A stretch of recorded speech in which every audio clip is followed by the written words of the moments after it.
I remember just absolutely peaking, walking out into that stadium and hearing, 100,000 Australians just didn't stop cheering the whole way around whilst we're walking around the track, the whole 400 metres. It was just mad.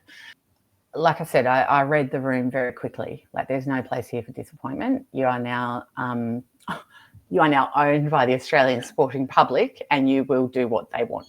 I've had to parent myself through this. I've worked with coaches through this because I know I have had struggle moments, and that's the benefit of working with a coach, is when you're stuck or feeling really scared, but you want to do the thing, and you just need another perspective, you need another spin on things, you need support and accountability. That is the brilliance of coaching, I think. If you're old enough to remember the Sydney Olympics, you're going to love this episode with Olympic silver medalist Rach Taylor. We reminisce about some of those magic moments from the Sydney Games, one particular iconic moment that she was involved in. We also talk about what it's like in the aftermath of that and facing some of the challenges as an athlete when you have that come down after a massive high. Rach is now a life after sport coach, so she's helping athletes transition into the next stage of their career.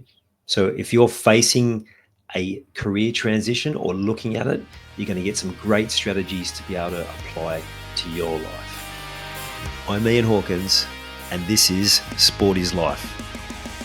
The purpose of sport, as I see it, is to see your vision become a reality. Find your voice, create strong connections, and learn to trust your body.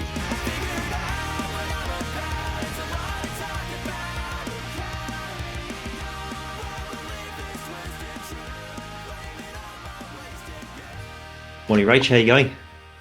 Great, Ian. How are you? Very well, thank you. From our previous chat, I feel like this is going to be a very easy and entertaining conversation.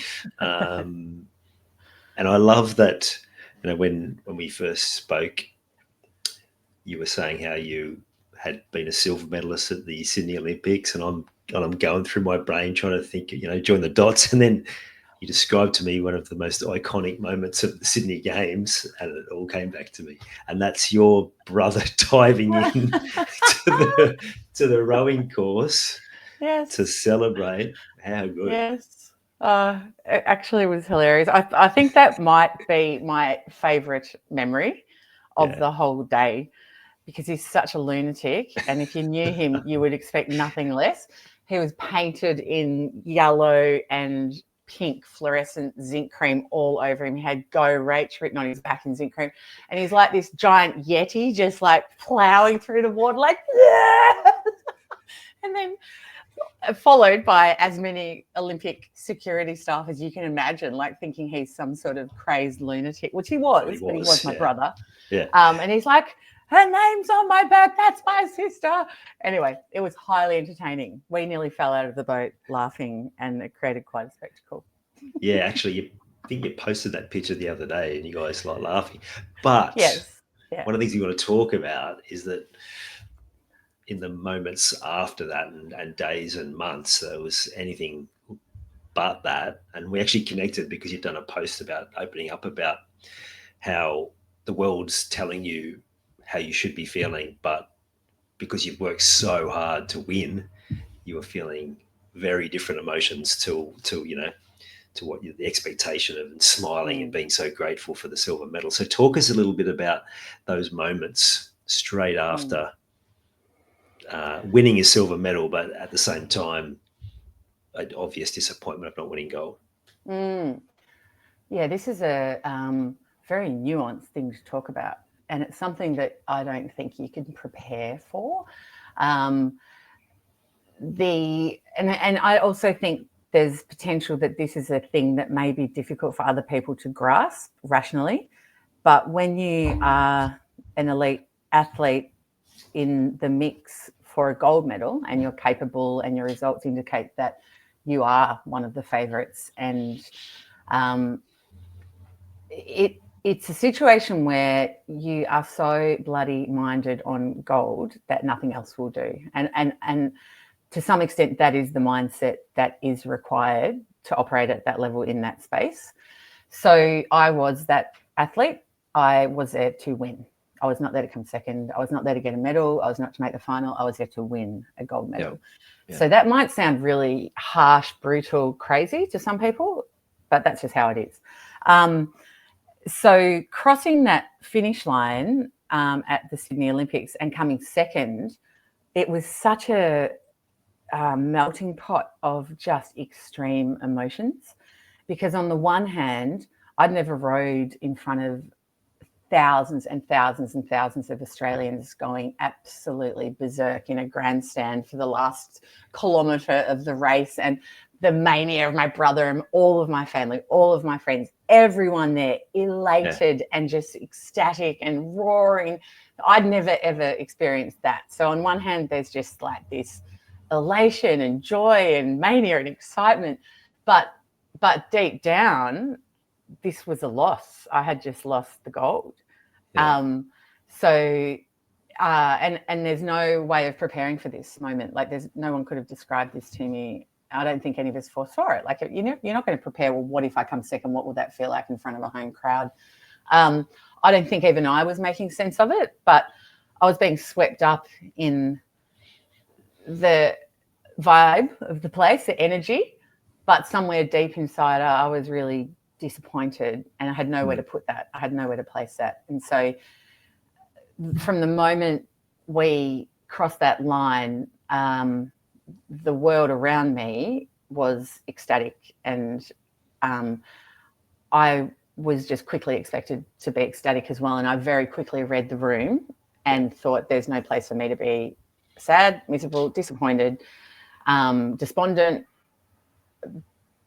not in public, but I can tell you those feelings were coming out in private, for a long time. But it definitely caused a big emotional conflict that I've never really thought about that much until recently, like looking back on it. Yeah. So interesting time for a young person. Yeah, I bet. Yeah, how old were you at the time? I was 24 at the time, Yeah, I still think it's crazy how the media and often the general public make judgment of young people thrust into positions that they've never experienced before. Like, I wasn't even an athlete, but I don't think any of us were prepared for what Sydney Olympics was going to be like in terms of it was, unless you were here, it's hard to explain. But I can't even fathom what that's like, competing with that sort of, well, I mean, you're already feeling pressure when you're putting those high expectations on yourself, but add that to the mix, and then the reaction.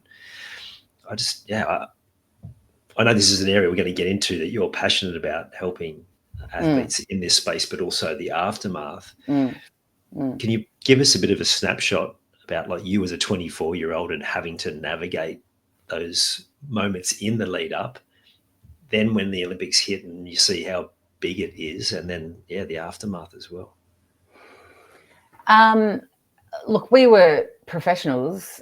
We were at the top of our game, and we certainly were operating in a high pressure environment coming into it. We'd been in Europe in the months before the Olympics, and we were racing World Cup regattas. We were in the medals, sometimes in the gold, sometimes in the silver. We were, right up there. I was rowing with, in my pair, I was in a pair. I was rowing with Kate Slater, who had won an Olympic gold medal at the previous Olympics in Atlanta. So that carried a lot of pressure in and of itself, that she was in the same boat class with a new partner coming into a home Olympics this time as the current Olympic champion. That had a lot of pressure.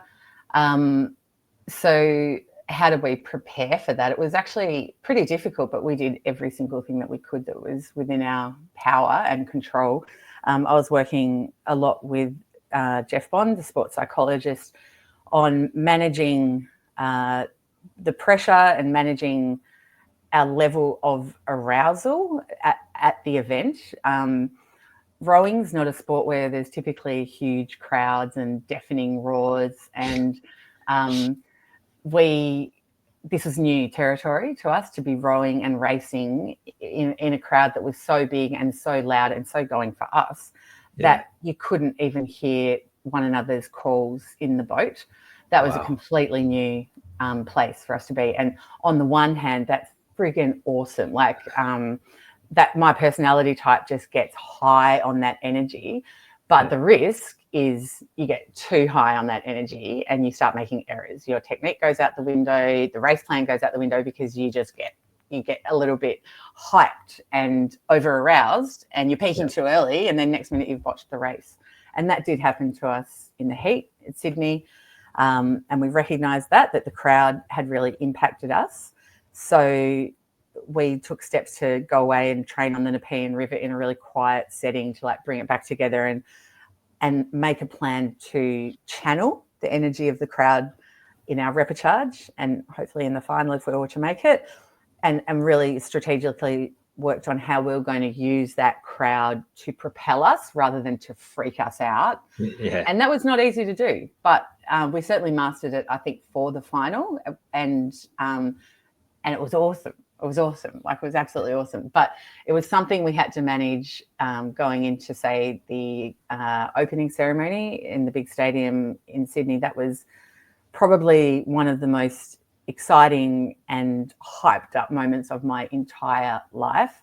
And it was only a couple of days before our heat, and we really were in trying to conserve our energy, but we really wanted to go to that event and soak it all up. It's home Olympics, be part of it. But we did quite a lot of work going into that to manage our level of arousal. I don't know that we did that effectively. I do remember just absolutely peaking, walking out into that stadium and hearing, 100,000 Australians just didn't stop cheering the whole way around whilst we're walking around the track, the whole 400 metres. It was just mad. So we were just sort of in this environment that was just a pressure cooker. There was just hype and mania and Australians everywhere just on board with everything. It was such a special time, but yeah, it was tricky to manage as an athlete. Yeah, I bet. And so then you managed to get yourself in a good space. You have the race. So you said you did go as well as you could have in that final. I mean, I guess the reality of sport is we know that sometimes other teams can just do it better on the day. That's just part of it. Yeah. So, like you said, immediately you're ultimately having to suppress emotions. That was part of the conversation you were having in that article that you wrote.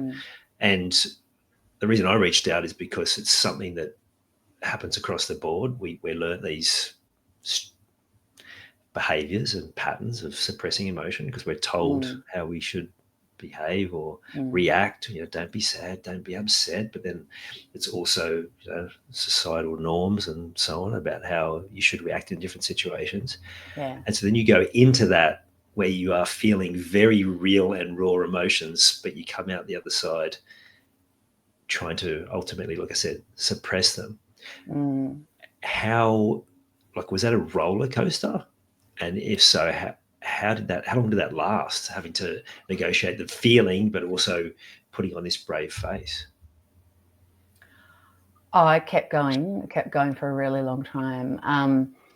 So like I said, I read the room very quickly. Like, there's no place here for disappointment. You are now owned by the Australian sporting public, and you will do what they want.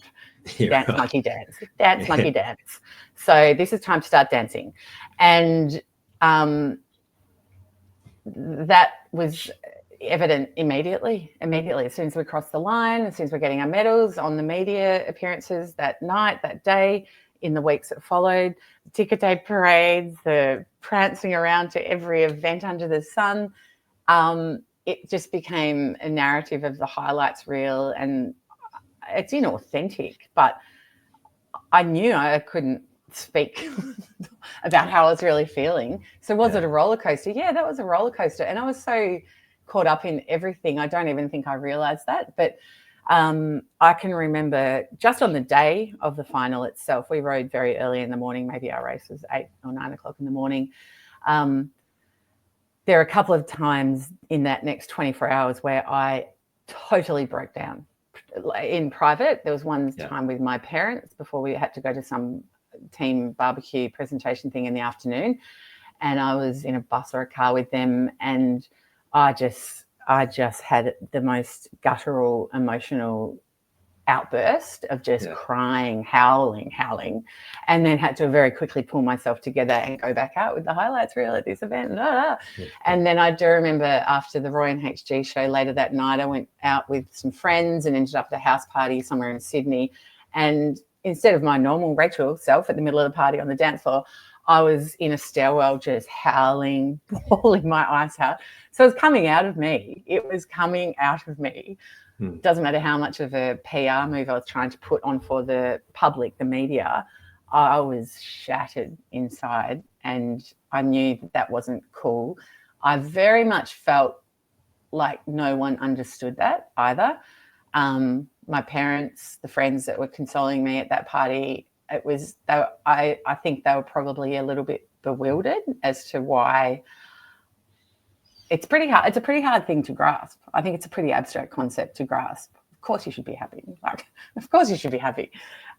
I wasn't. But so that's the roller coaster. Yeah, I think there were private moments where I was just crashing emotionally and then having to quickly pull myself back together, get back on the roller coaster and go up and present this smiley face. But God, that created such a shitty bind for me as a human, because the more you're not able to express yourself authentically, and it's not okay to say how it really feels. Yeah. You're suppressing a lot of negative, dark things. And over time, so you said to me, how long did this go on for? This went on for such a long time. I don't remember it ending. I've only recently thought about it, like that was a problem. But I do remember distinctly, might have been late in the year 2000 after the games, I remember thinking to myself, man, I am not okay. Like, I feel black inside. I feel dark. Like, I just had so much like just darkness in me. I felt just wrong, all off kilter. And that's what it was. I was pressing down this reality. I had no one to talk to about that. I had no one who could understand that. And I was having to portray this other image and persona to the world and to my family and to my friends and to everybody. It was a really hard time. That was really difficult to do. And actually, I think the way that I started to cope with that was not healthy. I think if you had have observed me from the outside looking in, and months and months and months that followed, probably the year that followed, you saw somebody who started socializing. And this is something, I'm prone to this, but I started drinking in a way that was to forget, not for fun. And it wasn't decisive. I was in pain. And I think that probably at the age of 24 was, this makes it go away. So then I'm like, well, I'll just do more of that. I'll just distract myself. Now as an adult, mature, I can look back on that phase and go, that's what was going on there. That's the hole I was digging myself into. And this is not uncommon. I'm one story, N of one. I had something to be disappointed about there. There are plenty of other athletes who may not have been disappointed with a silver medal at the Olympics, but who had a injury that was a career-ending injury. And, there's so many ways you could leave sport with a big dark cloud hanging over your head. And there's not really, I think there's a stigma in Australia around speaking up about that. There's a narrative around, oh, poor you poor thing, you poor Olympian, like cry me a river, or to footballers, like, oh, you've been paying $1 million a year, mate. What have you got to complain about? Shut up. It's that sort of narrative. Yeah. So, keep this quiet, keep it to yourself. Yeah. Yeah. It's exactly right. It's like that how we judge those things. But I hear these conversations with people I talk to when they say, I've got this going on, but there are other people that got it worse. Like it's so ingrained across the board. I'm curious. Have you watched it back, the race? Oh yeah. Hey, Ian, I'm now 48. With the fullness of time, I have no negativity towards it. I think that I'm just so lucky to have had that opportunity. And I think the silver is freaking awesome. Of course, I would have liked a gold, but with the fullness of time, it took years, all I see is good. But the first time you watched it, though, did you see good then, or you were ready to watch it then? So, look, I still, even when I watch it now, I still like get a real body response. I get a real, it's a visceral Emotional response, response, a heart rate, like chest, yeah. throat. Yeah, I do. Yeah. Because I can't change the outcome, no matter how hard I watch it. I do that as a fan. Like some of those games, you're like, oh, surely this time we don't actually lose from there. I just watch it again. Yeah. No, I've learnt to rationalise it. I'm a much more balanced individual these days than I was back then. Yeah. I'm fascinated by the reactions. I don't know if you've seen Susie O'Neill watching back the 200 fly at Sydney, because she won the freestyle, I'm pretty sure, but she was expected, the big one, she was expected to win. She's Madam Butterfly. She was supposed to win the 200 fly, and she got beaten. And she watched it on a radio segment, like live, and they recorded it as well. Ouch. And she started bawling the moment for the walkout, right? That kills me. That kills me that she had to do that. That kills me. Just she chose to do that. I guess it's a therapy to a certain degree, true. because she also said it was like good. It felt quite therapeutic. But this is like for the listener to understand. This is what people who are at that level, how they're operating. Well, that's what makes you successful, right? Is to have that just such a strength and desire to go after what it is, but also for the listeners to also think about how their own areas of high performance and how often they are getting to that point, being disappointed, but for whatever reason also suppressing the emotions. So you've been through that, as you said, lasted for a long time. You've come out the other side. What have you learned about the impact of the suppression, and then how important it is to then be able to face it so you can come out the other side? What have I learned? So that girl, me, 24-year-old me, and 25 and 26-year-old me, and probably even up to 27-year-old me, who was struggling with all of that, had very limited coping skills, not very adaptive or healthy coping skills. At the point in time, there was not a lot of narrative or talk in sport around mental health and well-being. That was just something you dealt with by yourself. With the fullness of time and the wisdom of age, the 48-year-old me now looks back and just thinks, man, you needed some help. You needed help. You needed to go and talk about that with someone safe and someone in private, and that would have probably been a psychologist. And I needed a lot of help. It wasn't going to be one session. I would have needed a lot of help to unpack all that and process all of that. The alcohol, partying, that was just masking a lot of pain. I can see that now as clear as day, and I can see it in other people now in pain as clear as day. So what I needed back then, what I've learnt, I needed help. I needed trained therapeutic help to unpack and process that. Holding onto that stuff and being stoic about it, which is that was my strategy, and drown it down, hide it, numb it. I'm surprised I didn't physically have something happen, because I very much, as I've aged, I understand this now. When you suppress negative emotions, feelings, thoughts, my understanding, my belief is that they manifest physically in your body. And whether that's an illness, whether that's an injury, it will floor you. Your actual physical body has to hold this. I was young and I was incredibly fit and healthy. My physical health was not that great after the Olympics. I was pretty burnt out, pretty flat, and very unwell after all the partying and traveling and craziness of it all. So maybe that was it. My immune system was certainly very suppressed. but it's just not healthy. It's not healthy at all to hold on to that stuff. So what I've learned now, what I actually needed then was to communicate that, to speak about it to someone safe.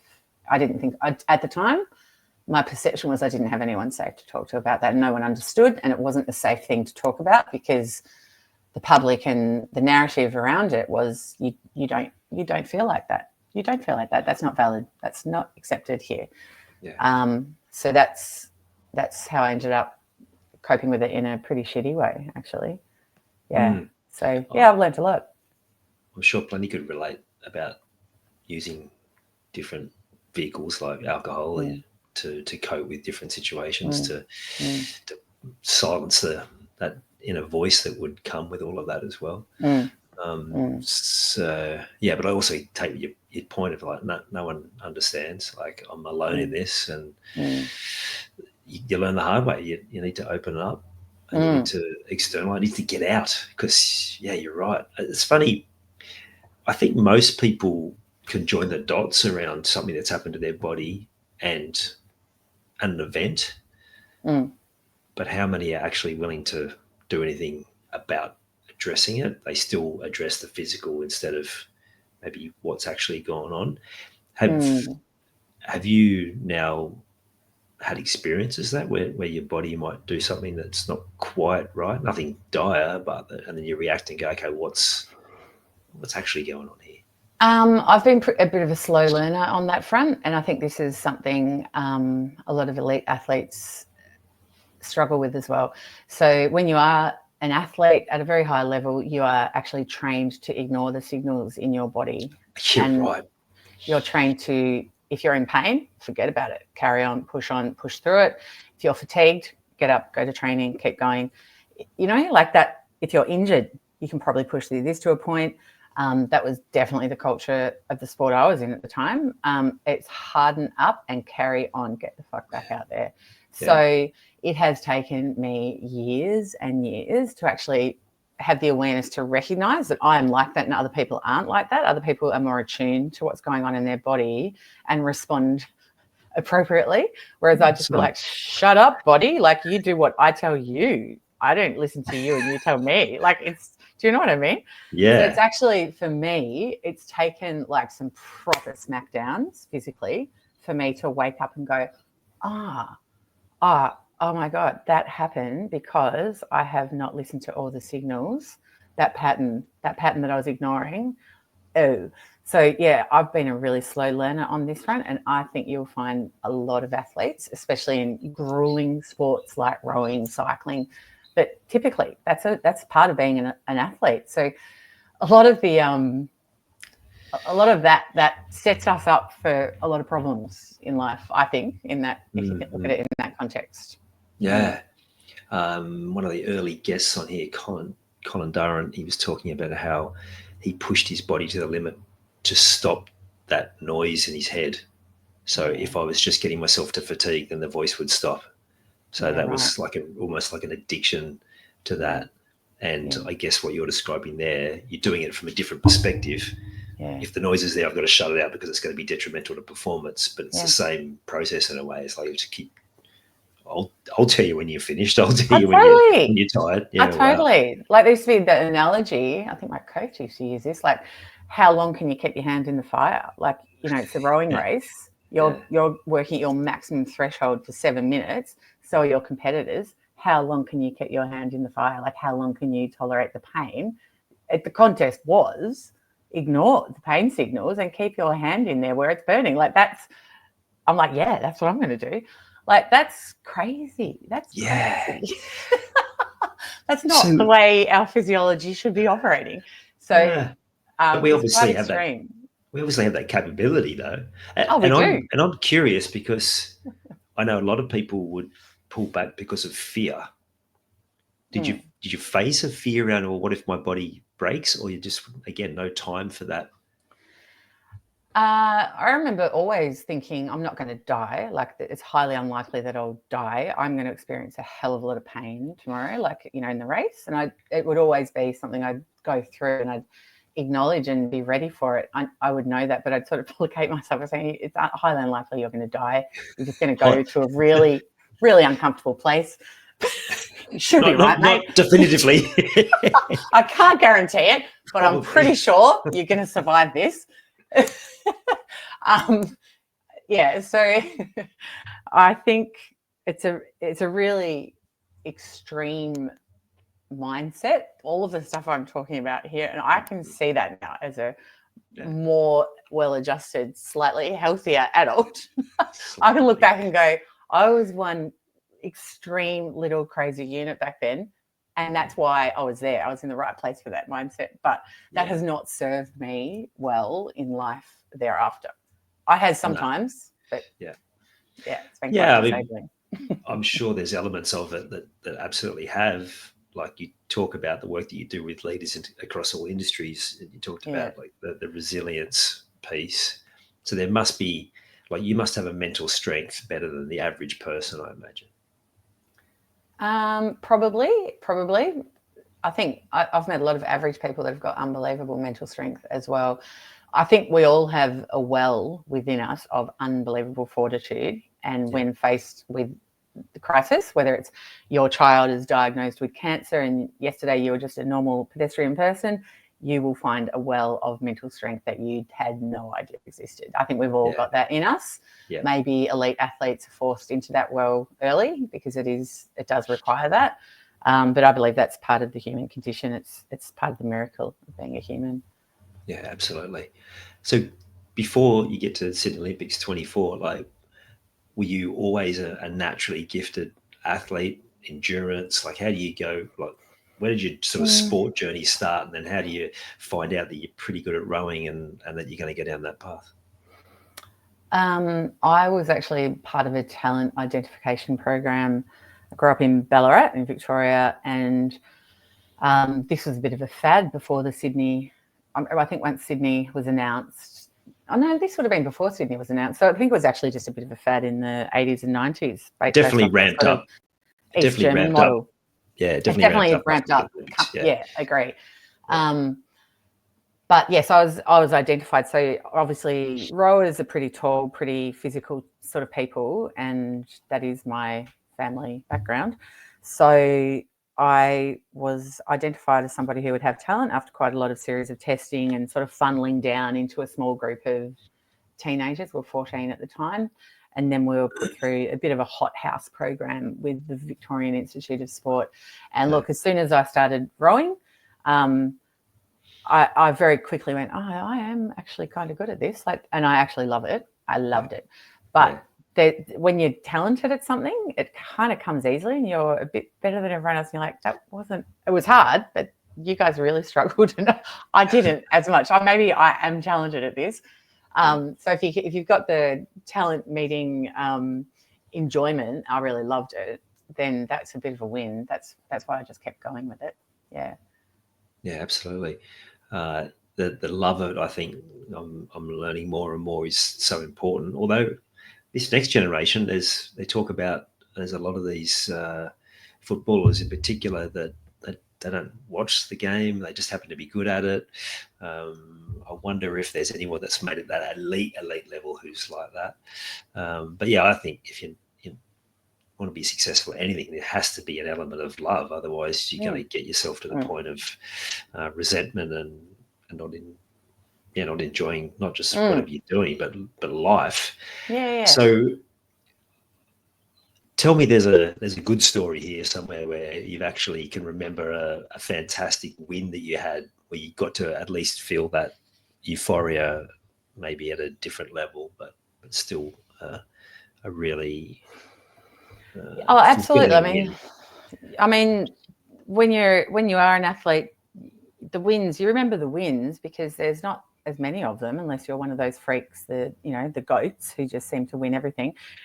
Generally, the road to the top is paved with failures or, not quite getting there. So I think one of the biggest wins it was just being selected onto the Sydney Olympic team. I remember that being a really big challenge and the relief of it. And yeah, there's plenty of those moments as well. Plenty of them. They're awesome.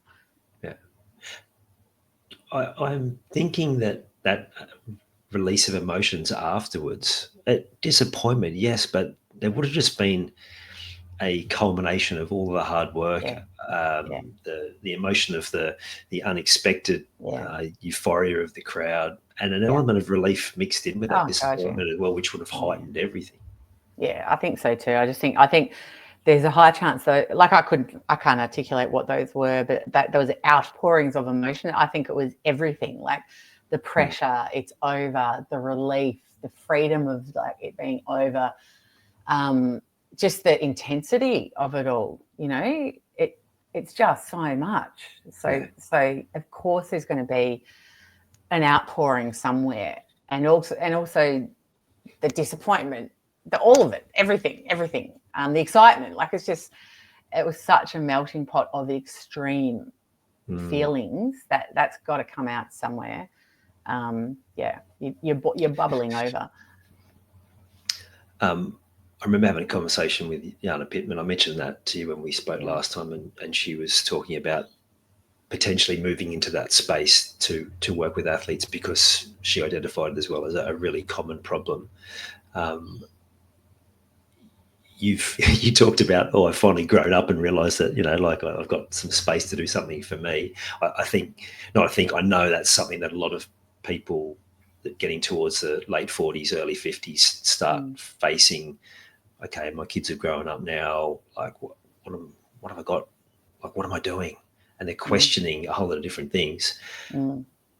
So, twofold question: like, how did you come to that realization that okay, it's time for me to do something? And how did you then transition? Because I guess this is the important part for people listening, whether they're an athlete or just in everyday life, transitioning from you got yourself into a corporate career, transitioning into something that actually was going to bring you far more fulfillment, and ultimately, from your backstory, is perfectly aligned with your own experience. So who better to help people than someone who's been through it themselves? It's been a bit of a long journey, but yes, I think there's a few factors. I can't remember the name of the author, but there's a really great book called The Second Mountain, and I read that at one point and just went, wow, I actually feel like I'm facing up to my second mountain. The sort of concept is you get to a certain age and stage in life and you're kind of like, you know what, I've ticked a lot of the boxes here. I've made the money. I've had the kids. They're good. I've achieved a lot in my career. I've been the athlete. I've worked in the companies I wanted to work in. And now I'm feeling a bit like, well, fucking what next? Like it feels a bit hollow now. Like it used to really get me going, but now I'm a bit like, yeah. And so to me, that was a bit of an existential crisis. And to me, that happened during COVID, where I was working in HR, I was working in corporate HR, and the love of that started disappearing. And it was the type of work I was doing, but also just the stress of life in general. It's like, is this really it? Are you just going to keep doing this like forever and ever? And it had started feeling like a career where it's not a great analogy, but during COVID, I often felt like HR was the foot soldiers of the revolution, and it wasn't the revolution I wanted to be a part of. I was enacting policies I didn't believe in. It started feeling like a bit of an ethical bind. I was often doing things at work that I fundamentally just didn't agree with. But my job as a leader in HR was to enact those things. And that made me really question what I was doing, and reflect and think, well, is this really what you want to keep doing? And I really came to the conclusion that I didn't want to work in HR anymore. And then it was a process of deciding, well, what the hell else are you going to do? And that book, The Second Mountain, the idea is once you sort of accomplished the first mountain, looking at the second mountain is this real desire, and this was true for me, of where can I pay this forward? Like I feel like my skills and my education and my experience and my knowledge are actually in HR. It was starting to feel like they were not being used always for good, and that's that ethical stuff I was going through. And that's a pretty icky feeling. So I was like, I've got all this cool stuff. Like I'm a bit of a wise old sage now. Surely I can be of benefit somewhere rather than feeling like I'm just here making more money, doing stuff I don't love doing. And And look, I had walked away from sport, walked away from sport like that. This is a common thing. It was so intense. It was a thing that I absolutely loved. But the minute that was over, it was such a rough transition on the other side. I didn't want to ever have anything to do with it ever again. That's actually what it felt like. Like it was like, I am not an athlete. So as soon as I'd finally re-established myself, I was done with it. And there was a lot of factors in that. So I'd never actually thought I'd get back into sport at all. But the last HR role I actually had was working as a head of people and culture at Australian Sailing. So it was the first time I'd gone back into the sporting world at all. And I'd started thinking, look, maybe the HR is going to feel a bit better in that context in a sporting organisation. Maybe you can start to sort of give it back in that way and use your skills for the betterment. You know, you've got the Australian Sailing team here. They're preparing for Paris. Maybe that's going to feel better. But actually it didn't. It was still the work of HR, still running investigations I didn't enjoy running, and it was still ick. But just being exposed to that world again really did light me up, and it was a really good feeling. And I was working with some brilliant people in the high performance team and the executive team on the board, and they're just so passionate about it. And I had a lot of discussions with Ben Houston, the CEO, who's also the chairman of the Commonwealth Games Association of Australia, about what I might do next if the HR thing wasn't going to work out for me. And I talked to him a lot about just the part of sport for me that was the train wreck, and that was the exit, the transition out the other side. And what I had observed through all of my mates who had been athletes, and what I've observed in the media of people I don't know, is this train wreck. And I started thinking, you know what, you could do something there. Like, you have been there, you've done that, you have mastered that, you did overcome that, you worked that out. It was bloody rough, but you did. You've seen so many people go through it, and you're also now someone who has worked in HR, you've worked behind the scenes in workplaces, in career. You're set up, you're actually now set up to guide people through that system, navigate that system, and navigate the complexity of the transition from athlete to civilian. And so I sort of hatched the plan mentally at that point, exiting my role at Australian Sailing with I'm going to go and start a coaching business. I'm going to coach athletes in transition. And then that's taken me the last, I don't know, better part of the last year to go out and get some coaching accreditations and to really think it all through and just keep following my instinct, because my brain was saying, mate, there's not a business here, like, forget about it. But my instinct was like, nah, there's a need here and you are very uniquely placed to serve it. So I have done it. I have done that. I'm really proud of myself. Like, it's been probably a 3-year process to get to the point where I actually went, I've launched this and I'm doing this. And Ian, it's just been so cool. You know when you put yourself out there and you just follow your gut and you're like, no, I think there's something in this, and I'm moving away from HR. I really listened to myself, and I took the action, and it took a bit of courage to just shift out of a career that I'd vested in.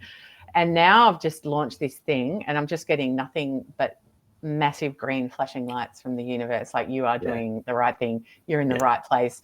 People need this. Like, it's friggin' awesome. I'm so lit up by it. And I'm just in the right place. It's been the right thing to do. So yeah, my advice to anyone who's thinking about transitioning is, it's a bit of a journey, but if you can land in the place you're supposed to be, it feels amazing. Such a cliche, but it doesn't feel like work. You're doing it for free. Yeah, but it's a cliche that very few get to experience, right? Yeah. Well, it took a bit of courage. It took a lot of getting my shit together financially. It took a lot of getting back into this ugly beginner's mindset where it's just you're fumbling through being a total newbie, a total beginner, when you've just been really accomplished at something. It's not felt good. I've doubted myself every step of the way. There's been many moments where I was just like, you are not doing this. This is stupid. Don't be silly. The fear talking. So I have overcome all of that. I still have it. Don't worry. I'm still going, what the hell? This is what I'm going to be doing next. Okay. I don't know how to do that. Work it out. Yeah. But it's cool. It's really cool. So cool. And it's important for other people to hear because it's something that most people face. That same crisis of purpose, I guess. It's what you described there is Les Brown described it like this. We have these ideas that come into our heart and we get so excited, and then we go from our heart to our head, and our head talks us out of it. Our head tells us you can't do that. And his opinion was, the head asks how. And he goes, how's none of your business? Right? Sometimes you got to tell yourself to shut up, and you just got to do it anyway. And it takes courage. Absolutely. Yeah. There's a concept, I don't know if you know, this is a bit of a conscious leadership thing about a full body yes. And this is something I've really started honing into lately. So a full body yes is where your gut, so your instinct, like just your, and then your heart, like the feeling of this, and then your cognitive brain are all aligned, going yes, yes, yes. And you have to recognize that to get that alignment, you will have to fight with this one, the cognition, because that's where the fear sits. Yeah. Like your heart knows and your gut knows, like you need to do this. This is you. And that's pulling you there. But your brain is what's telling you, don't do it. You're going to look like an idiot. You can't afford it. Don't spend 15 grand on a website. Don't be stupid. So this is the thing you have to keep pulling into check. But your head still knows. His head still knows. And it's like getting all three of those in alignment. That's when you get like a full body yes. Anything less than that should be a no. Yeah, I love that. And actually just thinking about it now, like the gut and the heart, well, between that, the solar plexus where we hold a lot of fear, well, what if the fear is actually telling you that that is the right thing? The reason why you're so fearful is because you know that that's what you should be doing. Totally. And you've got to face that, stare it down, because there's absolute gold on the other side of it. Yeah, there's courage involved in any change. Like courage is seeing the fear and saying, I see you, but I'm going to do it anyway. That's what it takes. Yeah. Courage, instincts, take action. Like that's brilliant. So again, I'm sure there's plenty of people listening who have sat on this thing or are sitting on it right now, and there's a great explanation of how you move past it. I'm curious, beginner's mindset, because you've been the elite of the elite, then you've reimagined your career through corporate. You've done a fantastic job there, made a positive impact. What's that like, going back to beginner's mindset? And how did you get yourself through that? Because this is going to be where people are going to get the gold, right?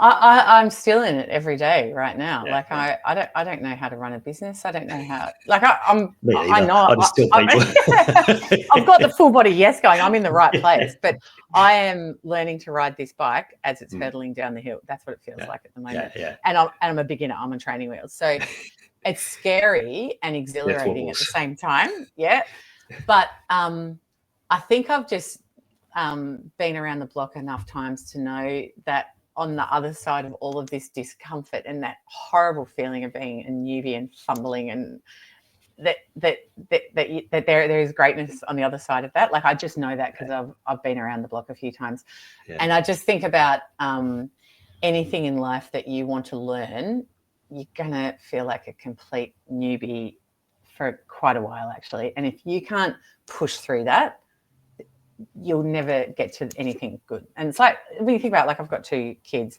When they were little, like, you're teaching them new things all the time, and their willingness to just look like, or they don't think they're looking like idiots. They don't think, oh my God, how embarrassing, I just fell off my training wheels bike, or oh my God, I can't swim. Like, they don't. It's an adult thing. Like, wait, if you can adapt the childlike just wonder and just like willingness to just get up and try it again and get up and try it again, that should be the inspiration. So I've almost tried to just go, it does feel really awful. It does. But just try and be a kid. Just try and be a child. Just try and have that wonder and the awe of just doing something for the first time. And just know you're going to feel a bit stupid sometimes, and you're going to feel that you just, like, you simply must go through that. So it's embracing the discomfort. I think that's important. And just trying to embrace a bit of a childlike mentality to it all, like play with it. Yeah, we do a much tougher job of it as adults, don't we? Oh, it's crazy. I like the analogy of learning to walk.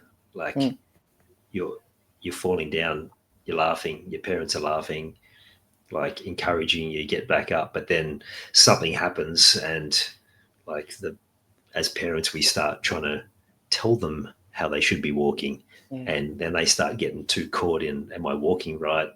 And so that's, you get to adulthood and it becomes so much more difficult to be able to change. Right. And that's just like some sort of weird conditioning that happens to us as we age.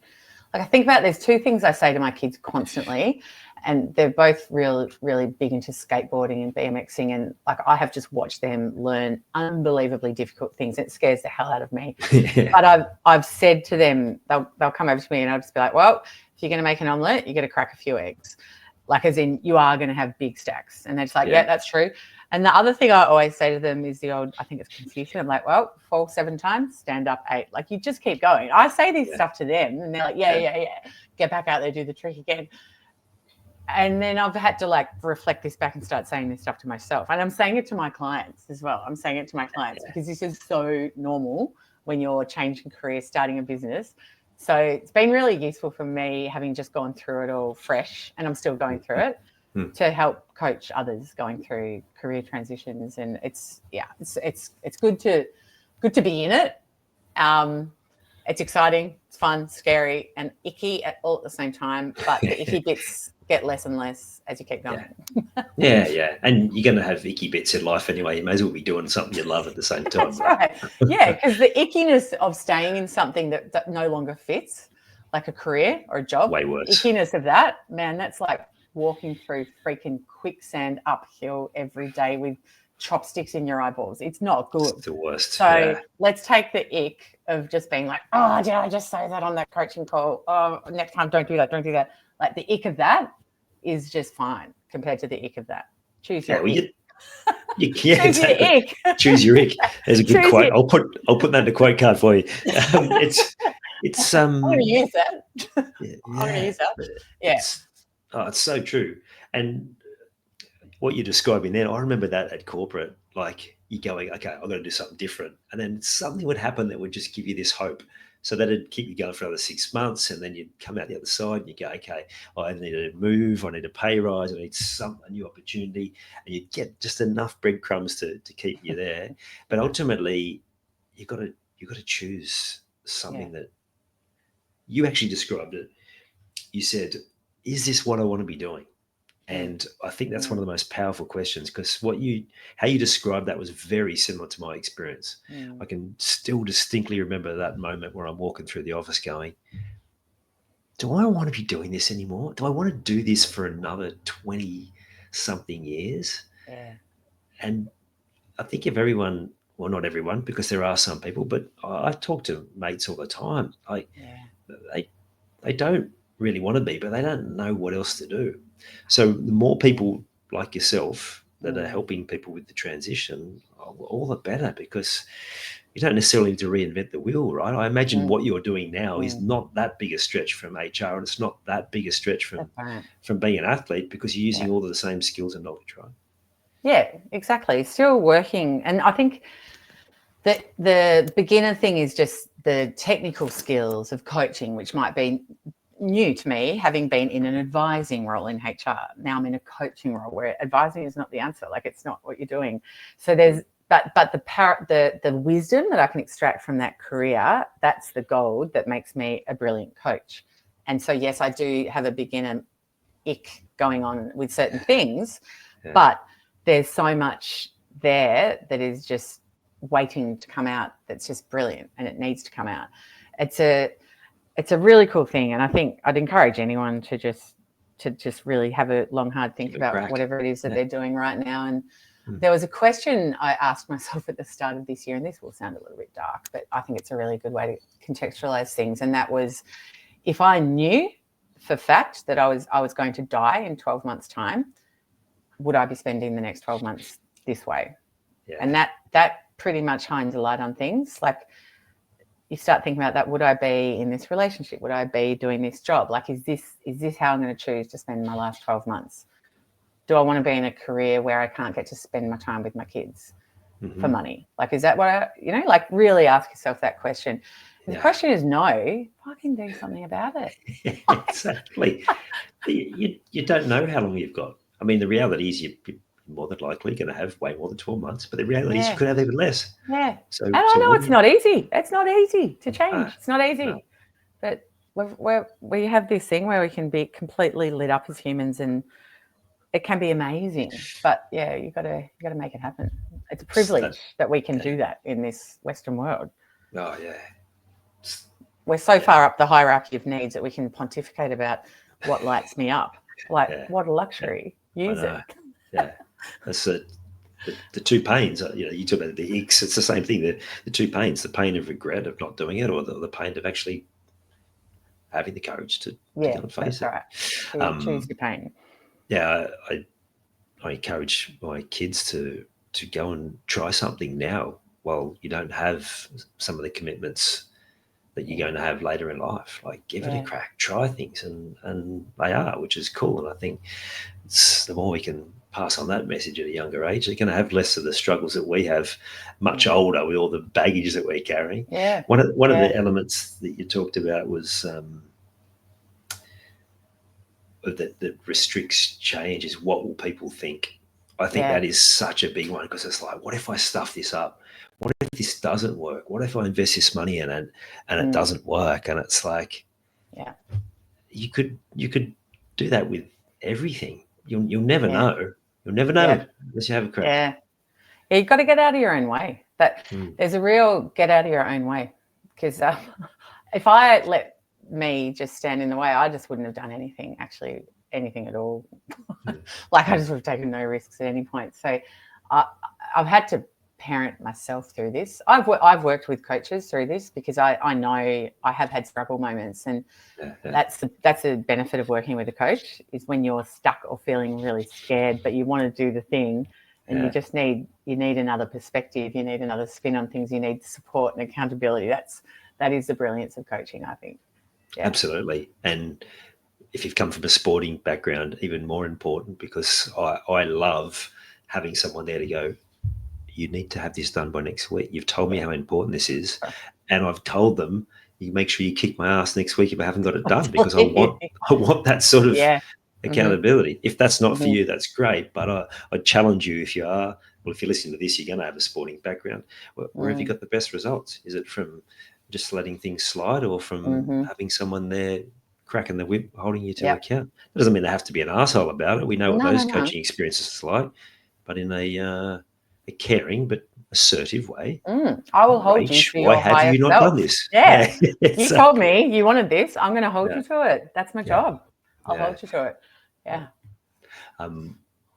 I've had this feedback from people, because I think I'm pretty softly to a certain degree, but I've had clients in their reviews go, it's going to be really good and positive, but he's going to be really, like, I don't know what language they use, but like, it's going to be really direct. And well, really? Like, so, okay, but that obviously works, right? So tell me, like, how do you get that balance right between being caring and nurturing, but also making sure that people are getting what they wanted to get out of it? I think there's a real skill in having empathy and like the lived experience to really feel someone's predicament, but also to see their brilliance and to see their greatness, and therefore call them out on their own bullshit in a really gentle and loving way. Like I do. And I call it the Rach Taylor special, sort of loving kick up the ass. Like, it's very gentle. And I wouldn't say I'm not that gentle, actually. That's not true. I can be very direct, but I'll do it with all the love in the world. Yeah. Like, I understand where you're at, but you've told me you want to be here, and you've come back after 2 weeks and you haven't done this thing. Like, this is not what you told me you wanted. Yeah. So I think that's holding the mirror to yourself with love and kindness. Yeah. Love it. Yeah. It's a good one for the parents in the room too. you can have really direct conversations if you come from the heart. There's a client of mine that he talks about that. He knows when he goes into conversation. He's a great conversationalist, and it's a lot of the work that he does. He knows when he takes the time to go into his heart for those conversations that he always gets a good result, like 100% of times. Yeah. So, if you're a parent, like Rach just described there, that's a great one. Or if you're a coach, same thing. If you're not coming with that intent, then you're going to get a negative result for yourself. Of course for them, but for yourself, it's not going to feel good. Yeah. I'm curious to hear your thoughts now. You've been the athlete, you're now the coach, and yes, you're not coaching directly around sport, but you've sort of talked about it now, how you're immersed in the change as you're coaching, just how much learning you get as the coach, like how much it helps you to grow by having that, because you are mirroring to someone else, but at the same time they're mirroring back to you. I don't know how many times you've had the experience I've had again and again, which is I'm coaching someone on something and then I'm hearing my own voice going, I really should be listening to my own advice. Oh, totally. There's like this analogy I keep coming up on this call today with parenting, like the way you parent your kids, you're often like, I need to parent myself like that. And it's the same with coaching. Like so much of what I'm sharing or prompting in my clients is stuff I need to be prompting in myself. And there is a part of like that. There's this idea of self-coaching, and there are times for that. I think I'm always coaching myself in some way or another. But I think it's a beautiful thing. Like I learn so much from every single client, and it's just beautiful. Like it's such a gift to be able to. It's a privilege to be in that, very, very private container with somebody, holding that sort of level of space for them while they're undergoing change and difficulty and fear. And it's a really special thing. And you learn a lot when you're with someone, in that container with them. It's friggin' awesome. It's a really privileged place to be. Absolutely. And it's a really awesome experience for the person you're coaching too, right? Yeah, absolutely. Yeah. In sport, we talk about being in the zone and in flow. Can you relate to that now in your new role that feels so much more aligned to who you are and actually feeling that sense of being in the zone? Yeah, I'm really aware of this at the moment because I'm getting into a flow state all the time with my work. At the moment, I just want to work. I'm like, I just want to be doing this. I just want to get into it. And I'm having to really manage myself because I am someone who's prone to overworking. And I believe, I have seen, and I believe it's happened to me as well, you can burn out doing something that you absolutely love. Yeah. And I don't want to ruin this for myself. So I'm having to self-manage at the moment around boundaries, and because I just want to be working. I'm obsessed with it at the moment. Yeah. And I know that's because I'm in the right place, but I don't want this spark to go out ever. So I'm having to work on that actively at the moment, is being really careful to work in a way that I can keep this business going for 20 years, right? That's how I'm looking at this. Slow down and just keep this going. Yeah. How good that you can find work where you just feel like that. Like where you're just like compelled to do it. Yeah. It's like a pull. Like I just want to get on to it. I just want to do it. Yeah. I'm having to remind myself to take time off, and it was actually I'd got the cycle of burnout about 3 or 4 times since I left corporate 8 years ago, before I realized I needed to change something, and work with my coach was realizing how much good stuff happened just before I'd committed to taking a break. It's almost like that's a different sort of energy. So, I could definitely relate to that, having those boundaries in place. So how do you make sure that you're getting that balance right? What sort of strategies do you put in place to make sure that you are not getting consumed by it? And you're a mum too, so getting that balance right from a family's perspective. The friggin' awesome thing about this is I'm the boss. I'm the boss. So I had to keep saying, like, I'm the boss. I'm in charge of what happens here. But I am so frigging crystal clear on my values that makes it pretty easy for me. So for me, well-being and family connections, family friends, that they are so far well above and beyond anything I ever do with work, as much as I love it, that if those two things are out of balance, forget about this work thing. So for me, that's structuring my day and my week and my year in a way that puts health and well-being at the very top and as a priority, family and friends and connection with people I love as an absolute priority. And these are therefore just deal breakers. Like anything that's going to get in the way of that, forget it. And I know this because I've compromised it heaps in my career and learnt the hard way. So I won't do that because I'm the boss now and I'm setting my own time. So yeah, I'll structure my days around those priorities. I'll structure my weeks, my years. There's times where I'll have to make a decision and go, yeah, I'm going to compromise that for this period of time because this is really important. But I'm the one who's in charge of getting it back on track again. So I think that's how I'm going into this, really clear on that. And that's been a real reckoning for me because I had to face that that's what I was compromising in my HR career. I compromised my own health and well-being.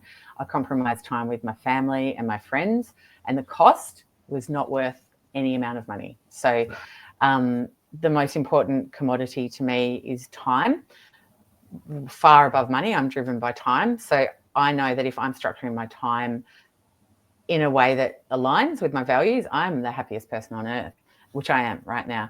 So I'll just keep checking in on myself. But I'm also aware that I'm a crazy type A type that is prone to running away with, work.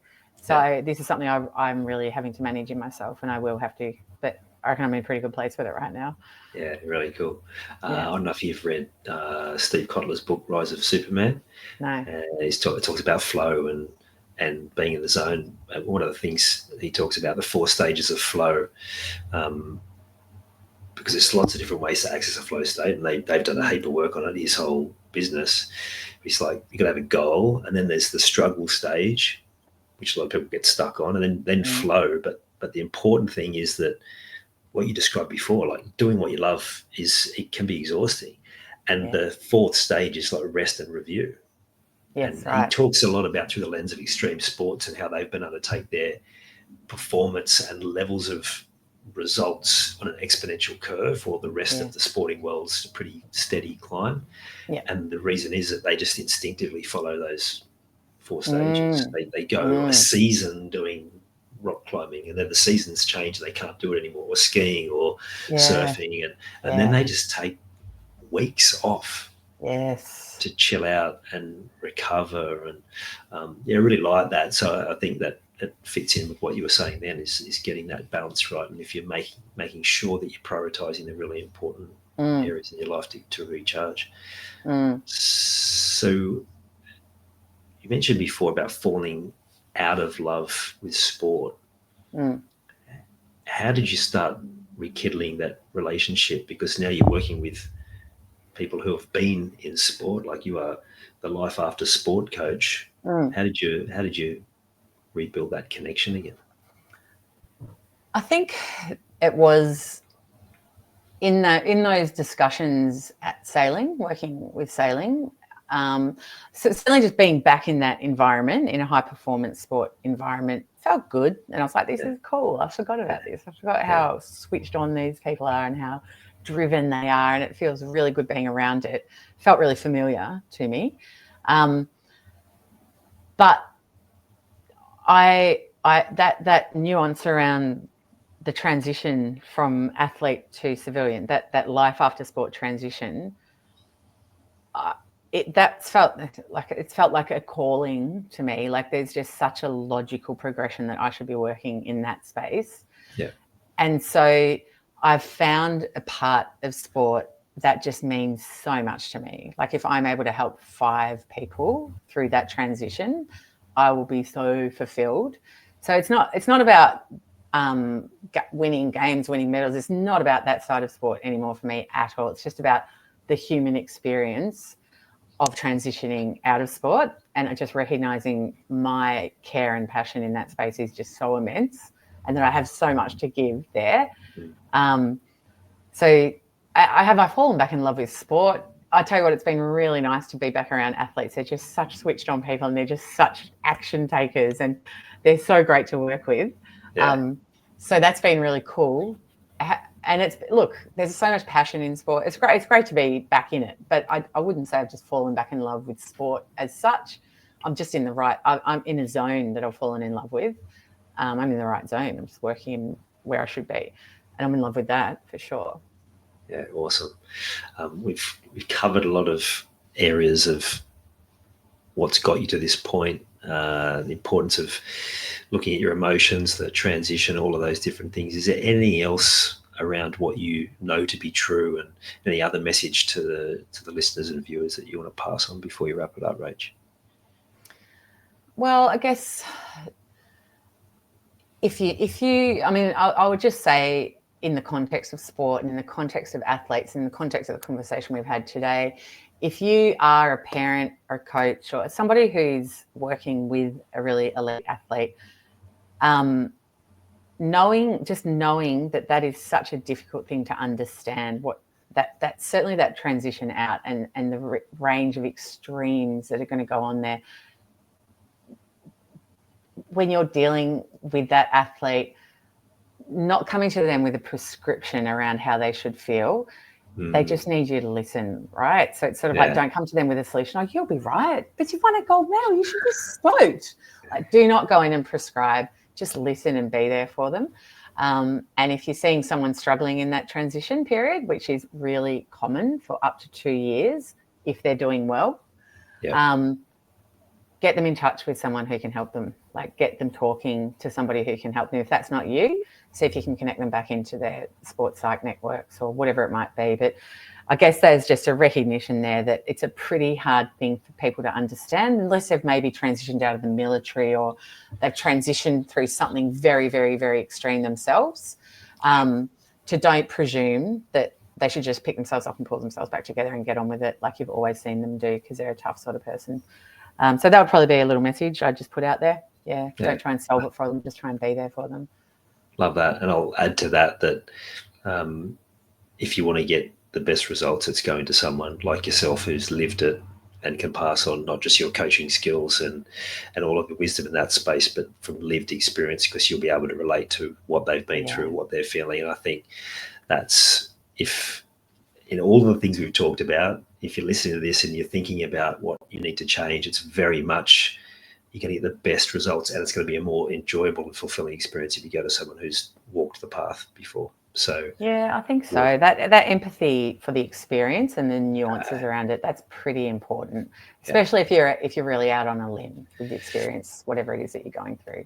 Absolutely. And we'll make sure we get your details in the show notes, so if there's any athletes who are listening, they can make sure they check out your very expensive website. Very, very freaking cool, though.